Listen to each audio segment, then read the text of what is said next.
গতকাল বিকেলে ছাদে গিয়েছিলাম গাছের আম দেখতে, আর সকালে আজ ঘুম থেকে উঠেই একটা গাছ পাকা আম পেলাম। আমটা কিন্তু খুবই মিষ্টি ছিল। বছরের প্রথম পাকা আম খেলাম।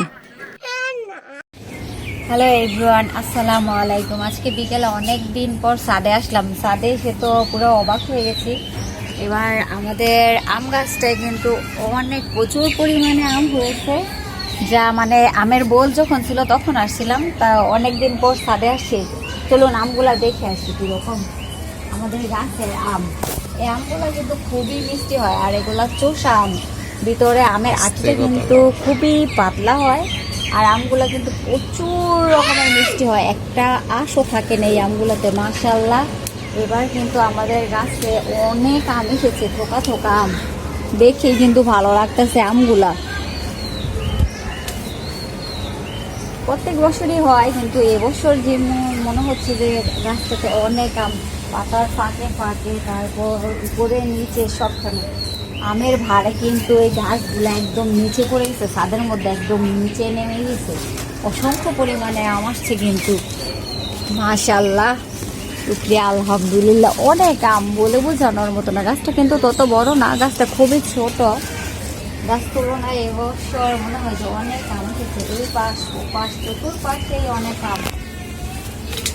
আমগুলা খুবই মিষ্টি, আর কিছুটা কালারও এসে পড়েছে। এই আমগুলা হয়তো কয়েকদিনের মধ্যেই পেকে যাবে, মানে 10-15 দিন কিংবা 20 দিনের মতো সময় লাগবে পেকে যাবে। আর এই আমগুলা কিন্তু খুব তাড়াতাড়ি পেকে যায়।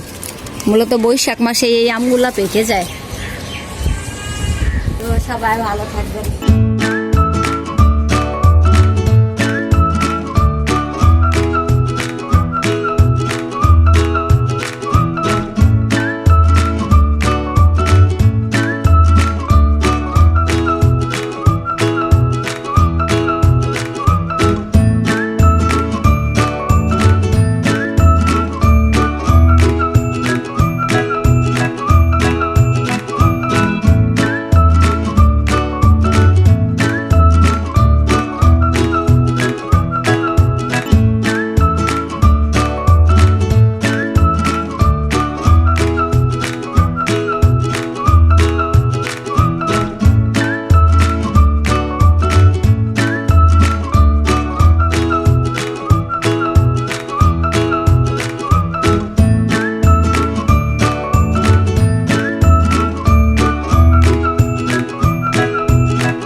গাছের প্রথম গাছ পাকা আম গাছ থেকে পড়ছে।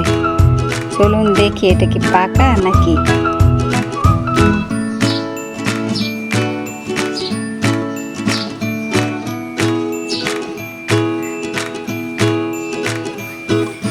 খেলাটা খুবই সুন্দর।